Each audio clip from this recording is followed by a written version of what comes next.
Okay, it is January 19th, 2023, and I am in Exeter with Chuck Guinn, class of 1951, Exeter Union High School. And we're going to talk a little bit about his amazing life, and he's had a pretty darn good run through not just Exeter, but a few other places. So Chuck, talk about a little bit about where you grew up and how you ended up landing in Exeter. Well, it all started in Garland, Arkansas. I was the fourth son of Clifford Charles Guinn and Virgie Guinn. There were 4 children in our family. My younger brother, Kenny Guinn, my younger sister, Shirley, and Linda. 3 of us were born in Arkansas, where Dad was a sharecropper on the bottom farm. We stayed there until I went to grammar school at Garland Grammar School. We decided to move to California. That was in 1941. We had a Model A, a 4-door Model A, and we had very little furniture to sell because we were not destitute and not poor. We never knew we were poor. We always had good, clean clothes. We always had plenty to eat. But being a sharecropper, we lived on the farm, and Dad worked so many acres, and at the end of the year, he would get the year's salary from the farmer. In the meantime, we had to deal with the farmers. Any food we bought other than what we grew, we used coins in those days. And it was paid in coins, and we paid back to the grower at that time for his country store. But to make a long story short, we took off from Garland and headed to California with the promise of better job, better pay. Some of our previous family, our grandparents, had moved to California. They originally settled in Lindsay. My dad's sister settled in McFarland, and so we were promised a job on a cotton farm in McFarland at the time. So we took the old Route 66 that everybody knows, and took us several days to get here. We arrived, and my aunt had a small home set up for us on the farm that we worked on for several years. After that, we moved to the city of Lindsay. Went to grammar school in Lindsay. We moved from Lindsay over to Exeter in 48. We settled in a small town out east of town called Cooleyville. We called it Little Okie. And to this day, we still have friends that live here in Exeter that grew up with us out there. We started to school, all of it, most of it. I was a sophomore at Exeter High. After a year and a half at Exeter, Dad got a job at the American Lumber Company in Wood Lake, and so the last half of my junior year, we moved to Wood Lake. Had a wonderful experience up there, and that's the first place I made all county and basketball. I was never a varsity player. I was always a B-class player. Tall, I think I was 6'1" and weighed 148 pounds all through high school.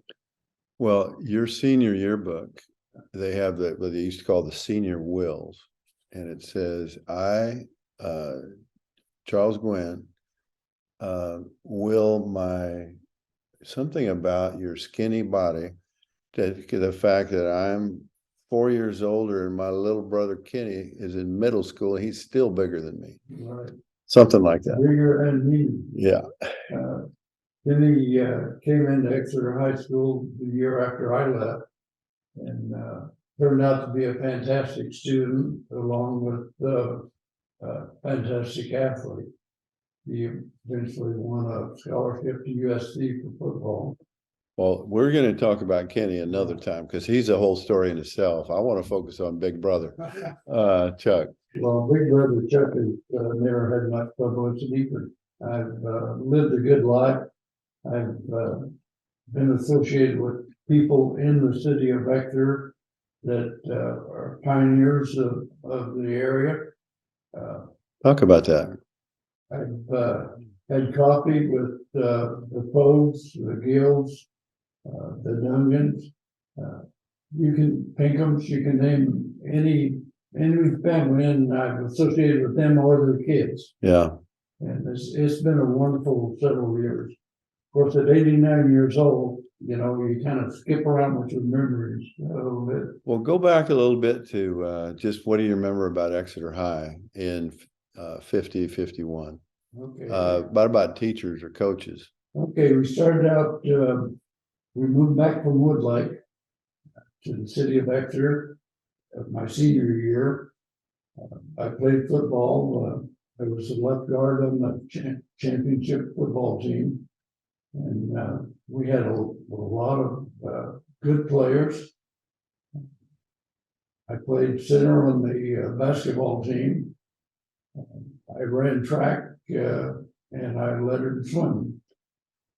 So, do you remember you were there when Mr. Smith retired and the new guy came in? When I was living in Lindsay, I had a job on weekends and worked for B.R. Smith, the father of Gene Smith. When I moved to Exeter, Gene Smith became my football, basketball, and track coach. Oh my, okay. And had a wonderful association with Coach Smith. He was a great person. Was he in Exeter a long time? Yes, he was there several years after I left. Okay. And then he moved up to north somewhere. Okay. Had an opportunity to meet him again in 1978, I think it was. He came back to weekend of the festival in Exeter, and they had him as a guest over at Jerry Runciman's house. And we went over and spent some time together, which was great. Well, what else do you, other teachers or coaches do you remember at Exeter High? Well, everybody knows Mrs. Partridge. She'd been there a long time by then. Had been there a long, long time and was just a wonderful lady. Walter Smith was still at Exeter High when I was there. Just any number of Mr. Wilson were teachers there. Okay. Gosh, you just almost forget this. It's been so long. Yeah. But had a wonderful array of teachers. The only thing that I ever really kind of, well, I didn't regret, but when I came to council my senior year, or my sophomore year, I mean, the counselor says, well, where are you from? And I said, well, we live in a little community out east of town. Well, at that time, it was all farm workers. And so I was assigned wood shop, PE, arts, wood shop, milk cotton. When Guinn came into school, he knew the Duggan family, and Jack Duggan was on the board of directors. And after they went over, the teacher had done him the same way, or the counselor. Right. And he went across the street to see Tom, and Jack asked him, said, well, did you get everything all signed up? And he said, yeah. So he said, well, let me see it. So he looked at it and he saw it. He said, well, this is not right. He says, first place, Tom tells me you're one of the best students in the class. And so he says, you stay right here, I'll go back. So he went across the street to the school and told the counselor, if you don't give this kid the same classes that Tom's got, I'll see if you're not working here any longer. And therefore, Kenny was catapulted into the college. Right. Changed his And he life. did a good, Yeah. good job of it. Yeah. Yeah. I think he turned out to be valedictorian and anyway. He turned out okay. But one class that I took at high school that I've always cherished is typing. And the only reason I took typing, there were 27 girls in the class. Okay. And I was the only boy. And I did learn to type. I wound up typing 80 words a minute. Wow. My maximum. And when I went in the Navy in 1952 or 51, after I graduated, I went through boot camp, and Paul Lethridge and I were assigned to the Admiral staff in the Navy. So typing kind of sent me on the verge of It helped you get better jobs. better jobs. Yeah. Painting ships. Yeah. Working in the Yeah. galleys. Yeah. You're working for the Admiral. That's right. Not bad. And it worked out great. Great. So you're in the Navy. You had played basketball. Went to Korea. Got a bunch of medals. And how were you courting the lovely Doris Guinn at the time you were in the Navy? How'd that happen? Was he high school kid? Paul Lethridge and I, we hitchhiked from San Diego every weekend, the time that we were stationed at San Diego. And that's where our began. And you'd wear your Navy uniforms with your thumb out? Yep. And you could pick up a ride anywhere. Anybody would stop and pick you up that was during the Korean War. Uh-huh. And it was very easy. You wouldn't even think about doing that today. And it's just, well, not only dangerous, but in those days, people were happy to pick you up. Yeah. And So you were hitchhiking home every weekend to see Doris? Okay. so we would come in on Friday night generally, and Sunday night Dad would take us over to the 99, and we'd head back to San Diego. Of course, we didn't have, when we were in San Diego, we didn't have very many duties to do because we just come back from a deployment. Uh-huh. And so therefore we had lots of free time. So you'd roll back, you'd arrive, you'd hitchhike all night and get there Monday morning. Be there in time for inspection. Okay. On Monday morning, and never missed a Monday morning. All the time that we were in the Navy, Doris finished her feet up like the last semester of high school, so I let her stay home and finish her high school before I took her down there. Okay. But once we got down there, we had a little apartment, you'd call it, out on 42nd Street in University. And we did a lot of things together. More, just to give you an example, 5 days a week, I played basketball. One night, 5 nights a week, I was the manager of a gasoline station around the corner from my house. On Saturday, I was a salesman at the OK Rubber Welder. This is while you're still in the Navy. And on Sunday, I was an elevator operator for Security First National Bank in downtown San Diego. Oh my goodness. And in our spare time, if you can believe this, we had friends that were managers at the movies. We'd go to the movies. We went to every dog and horse race in Tijuana. And for 2 years, a friend of ours told us that, well, don't pay to go into the horse races when you go. Just go around to the side of the stadium and go in with the owners, and then eventually they'll take you up to their boxes. So for 2 years, we spent in their private boxes watching the horse race. Oh my goodness. So we always had something. And this was you and Doris. Okay. Was she working also? No, she didn't work all the time. Okay. Yeah. And so then you decided to come back. Well, when just prior to coming back, she became pregnant with our first son. Okay. And we came back to Exeter and settled, and the first morning I was home, Phyllis Turner, who works at the Bank of America, called me and said that one of the girls had just quit at the bank, and maybe I should come down and apply for a job. So I went down, knocked on the door, and Mickey Bryan, the manager, opened the door and asked me, "What can you do for me?" I said, "Well, I come down to apply for a job." And he said, "Well, come in, let's talk for a few minutes." So we did. And pretty soon he says, "Well, when can you go to work?" And I said, "Well, I just got home from the Navy. I don't have any civilian clothes." He says, "Well, I tell you what," said, "right across the street's the California Clothing."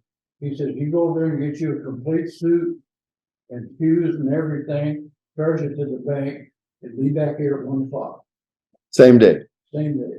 And that's how I became a teller at the Bank of America in Exeter in 1955. 1955. So that's the building that's on the Yeah. corner across from Mixter's Park, right? What they call, and California Clothing was at the Street, right? was that the one next to Mixter's? Yeah. It was on. Next to the alley. Okay.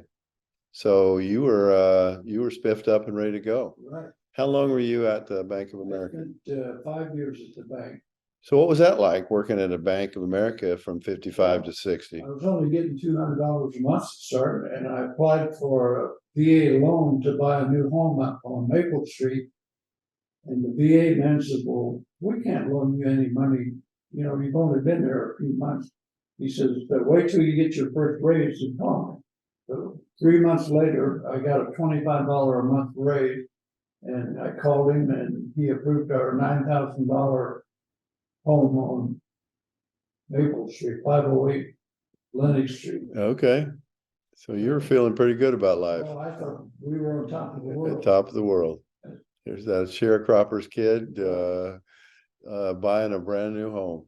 So I spent 5 years there, and finally the district manager for State Farm Insurance came into the bank one day, and he says, "We're looking for an insurance agent for this area. Would you be interested in it?" And I said, "Well, I'll talk to you about it." And so I eventually was named the first State Farm agent in the city of Exeter. Okay. So, And so you had to quit your job. yeah, so I spent 5 years there, and I was having coffee in Carl's coffee shop next door to the bank. Yep. With all the guys and the farmers in town that I knew. And one of the manager of the Farmers Association says, "Well, we've got some pretty good reports. Says, how would you like to become a field man for the Farmers Association?" And so the pay was considerably higher than what I was making at the time. So I took the job, and about 2 years later, he retired, and John and Duggan come to me and says, "We've decided to offer you the job as head of the Tulare County Farmers Association." So I spent 11 years there, I think. So that took you through the mid-60s all the way through the 70s. All through Mid-70s. 75. Yeah. And my job was to see that Cesar Chavez didn't get a union started in the citrus business. So how'd you do that? Well, we worked very hard at it. We had a lot of help. We had lawyers out of Los Angeles that worked with me. My job was, in addition to that, was to get farm labor for the packing houses, and we set wages. I know it's illegal nowadays, but we set the wages for all the packing houses, make sure they were all stable. We worked with every packing house manager in the valley. Turned out to be a very good job. So beyond just Exeter, it was all over. That's right. And mostly citrus or the fruit too? Yeah, we had a few grape growers, and when Cesar Chavez started up, I provided a lot of services for the Nenevich farms and everything in the Lino. Okay. But and then I traveled over the country to several colleges, giving speeches, because I knew exactly what was going on. on labor issues. Yeah, yeah. Well, talk a little bit of, okay, so from you got your bank in the late 50s, insurance in the early 60s, and then farm labor work in the late 60s and all the way through 75. 75, Caesar Chavez moved his operation into the national scene. And he pretty much left our county alone, left our packing house alone. And so they disbanded the farming association. Well, the manager of S&J Ranches, who owned Burley Best out east of town on Spruce Avenue, called me up and Was that Pogues? Were Pogues connected with S&J? No. Okay. And he offered me a job to head up their field department. So for 5 years, I spent with the Early Best here in Exeter. And then after that, I was assigned to head of the sales department for the S&J Packing House in Florida. So that's when we moved up to Florida. Okay. And I was at Clovis for 3 years, and I was offered a job as assistant manager in Orange Cove. So we moved to Orange Cove. So you're sounding a lot like your dad. A lot like that. Yeah, you're moving to follow work now, but didn't all your kids all graduated from Exeter High? Right. They were all done. Okay. So it works out good. Then after Orange Cove, the Orange Cove Packing House was owned by Bicetia Citrus and Golden West over in Woodlake. So when that stopped, we spent a year, because of a freeze, we spent a year unemployed. Well, in the meantime, I got a job selling boats for Edco Marine over in Bicetia. And when I applied for the job, Earl, who owned the Edco Marine Service, he says, well, it's kind of hard to sell boats without having experience. So I told him, I said, well, it's not that it's hard to sell an oranges with no oranges. And he said, I like your attitude. I think I'll hire you. So he did. And when I left there to go back to Sunkist to complete my retirement, I had sold over $1 million worth of boats for him. And he says, you can come back to work for me anytime you want to.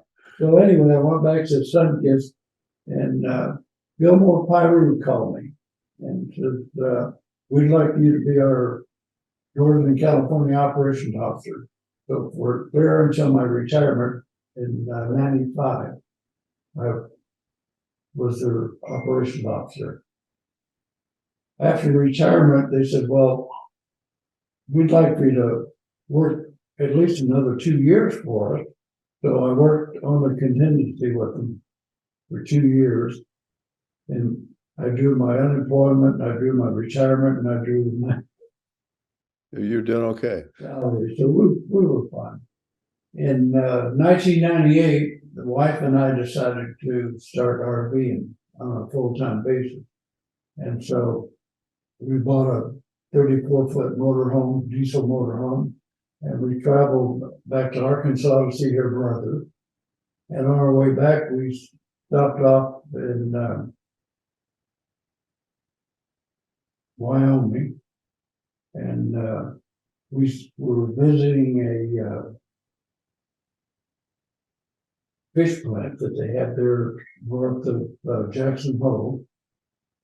And I got to talking to the ranger, and he hired me as a tour guide. Oh my. So we spent all of the summer, 7 months out of the year, as a tour guide at Jackson Hole, Wyoming. And then after that, we come home, and next year we went on a trip to see my son in Aspen.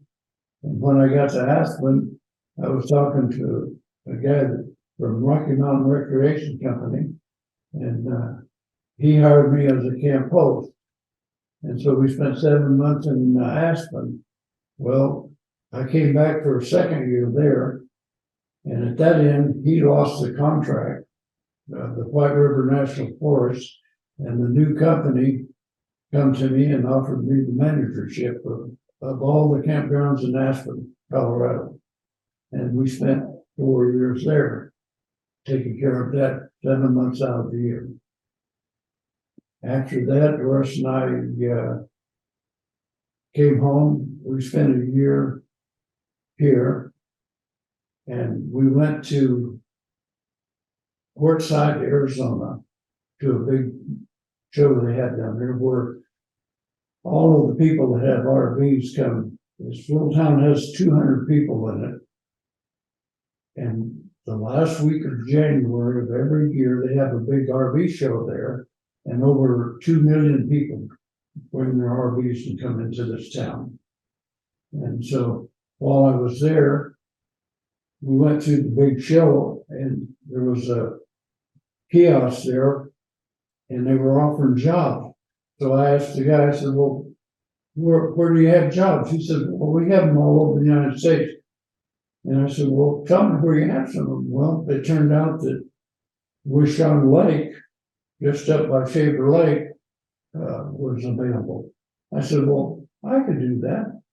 So I talked to him for a while, and he hired me to move up there. And so Doris and I took over the area of Wishon Lake and Cartwright Lake, and we made very good money. They eventually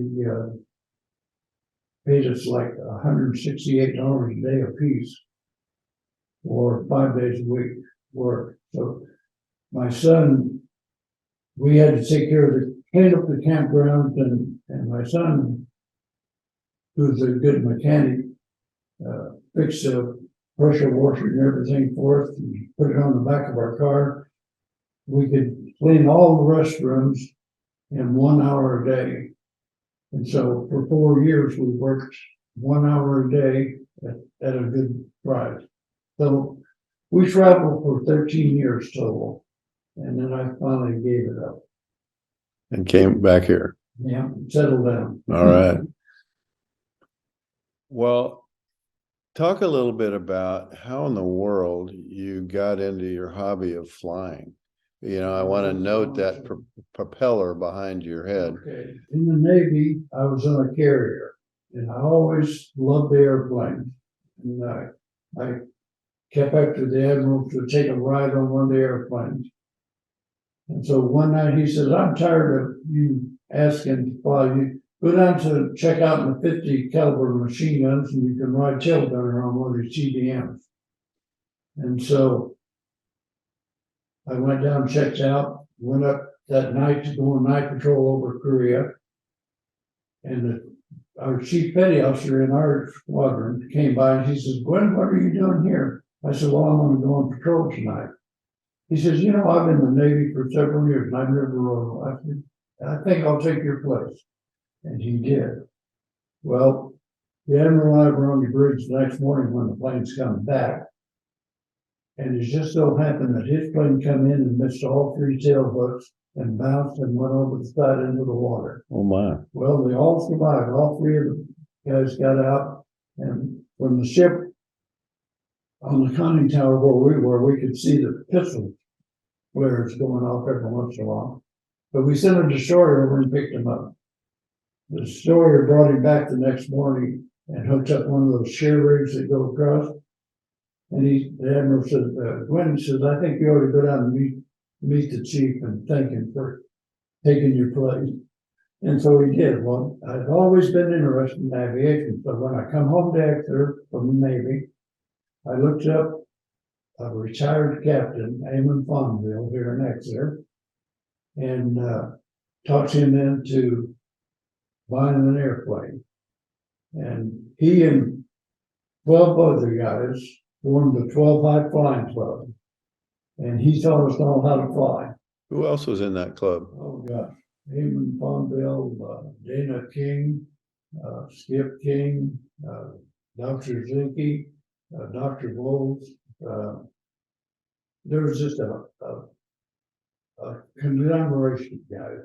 And they all learned to fly They all from learned to fly, AIM in Fawnville. Right.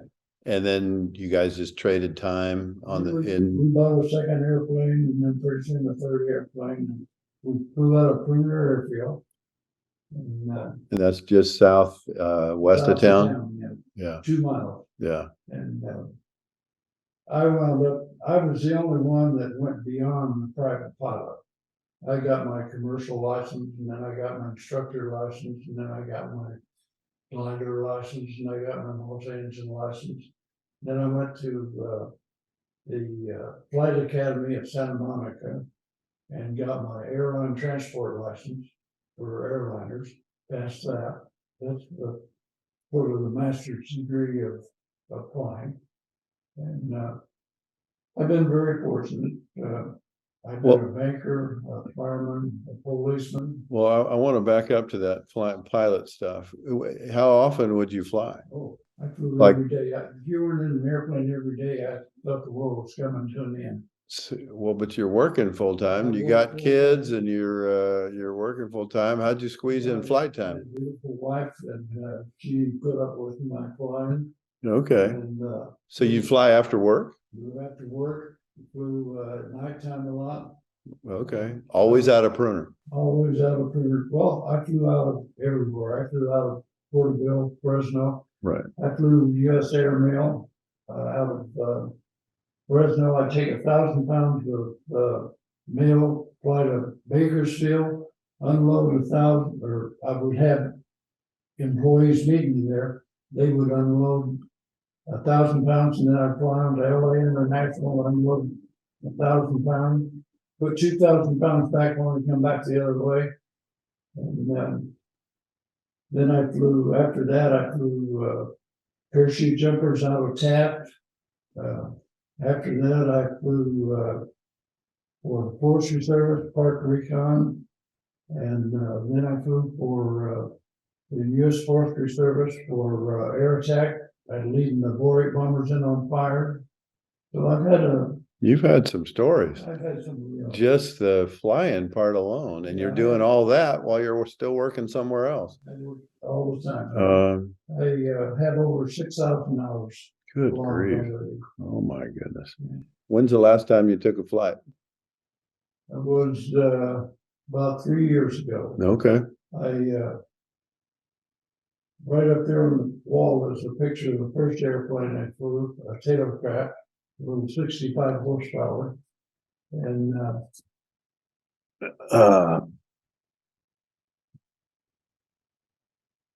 that's you in that picture? Yeah. That's the day I got my license, 1957. 1957. And what kind of plane is that? That's a tailcraft. Okay. Little two-car. That's what Eamon taught us all to fly. Okay. And I'll show you a picture here real quick. Here's the last plane I put. Okay. Oh my gosh. That's pretty tricked out. I flew that Woodlake Tower Company owns that, and the manager, the owner of the tower company was over in Las Vegas, and we wanted to fly and pick him up, so we flew over there. He said, he says, we're having so much fun here, so why don't you come back tomorrow and get us? Takes $1,500 an hour to fly that one. And so he says, while you're at it, says, take my son and his girlfriend over to Santa Monica. So I had to fly over to Santa Monica and then back to Visalia. Good heavens. So, but you were also really involved in fraternal organizations like Masons and service clubs like Lions. And so I'm trying to figure out how you fit all this in. Work, flying, Lions, Masons. I was very active. Okay, we all only have 24 hours each day, and you were past master of the Exeter Lodge. Yeah. President of the Lions Club in 1970. Yeah. And I belonged to the Sheriff's Posse, rode Palomino horses with the silver saddle. I was the founder of the Exeter Police Department, Police Reserve. We were a social outfit more than a police, but we wanted to do something for the kids, so I set up a teenage dance at the Memorial Hall. And we made more money than we knew what to do with, so we started giving scholarships to the kids. Anybody that was interested in police work, we would pay their way through the academies. Well, they didn't have the police academies, but they had courses at COS Right. and junior college. Right. We bought hearing aids for all the schools.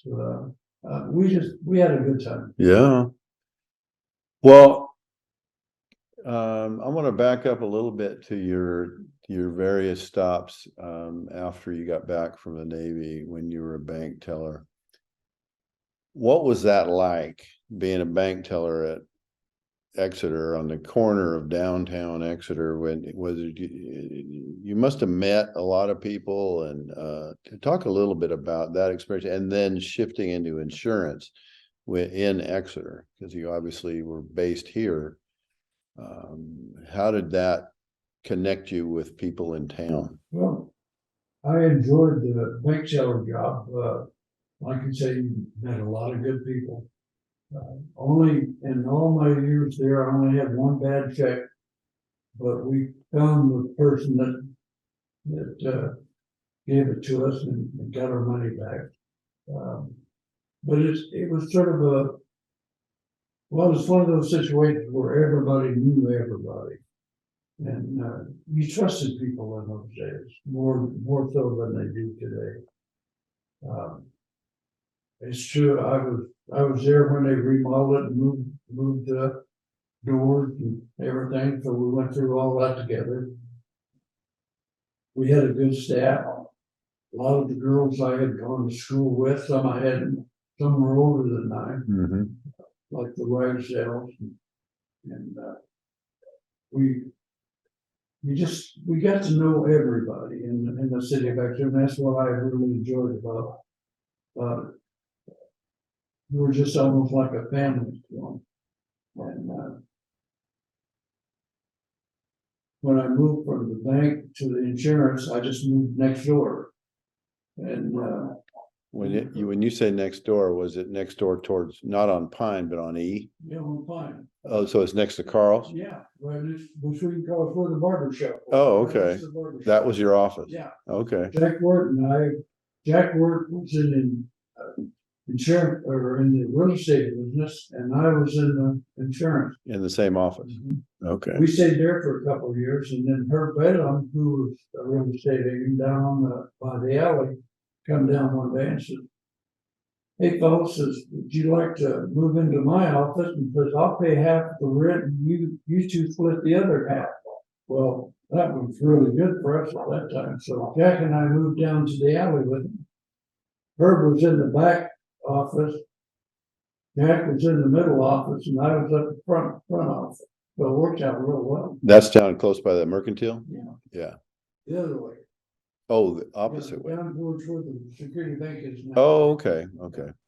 And the first day we were in there, Herb Balaam called Jack, and he said, "Jack, I've got some people that want to buy a place out on North Filbert, and I don't have time to take care of that little stuff." He was a big $1 million a year seller. And in those days, $1 million was a lot of money. And Jack said, "Yeah, I can take care of it." So he went out, and the people bought this like $50,000 place. And Jack came back and put his feet up on the desk. He said, "Chuck, I think we're on our way." Well, we spent, we stayed in that office until I quit and went to the Farmers Association. Yeah. And, after that, Jack moved down and went into business with Warner Walker. Okay. So. Well, you have got the 50s, 60s, and 70s, 80s, and 90s pretty well darn covered. In a lot of years in the same town. And so you've seen families grow up, generations. Absolutely, and their children. And their kids. Yeah. My three boys all grew up on Lennox Street.